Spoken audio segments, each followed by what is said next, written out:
Hi everyone, this is Raviteja, dietitian one hospital.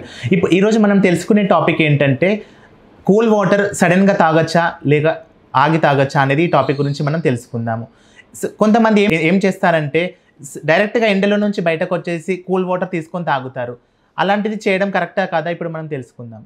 ఎప్పుడైతే మన body temperatures ఎక్కువగా ఉంటాయో అలాంటప్పుడు మనం చిల్డ్ వాటర్ తీసుకున్నప్పుడు మన హార్ట్కి బ్లడ్ వెజిల్స్కి పంపింగ్ డ్యామేజ్ అయ్యే ఛాన్స్ ఎక్కువగా ఉంటాయి. అలాగే మనకి బాడీ ఎక్సెస్ ఆఫ్ డిహైడ్రేషన్కి గురయ్యే ఛాన్స్ ఎక్కువగా ఉంటాయి. ఎందుకంటే మన బాడీ ఆల్రెడీ హీట్ టెంపరేచర్లో ఉన్నప్పుడు మనం ఎక్సెస్ ఆఫ్ కూలింగ్ ఇచ్చినప్పుడు అయితే మన బాడీ కొంచెం డిస్టర్బ్గా ఫీల్ అవుతుంది.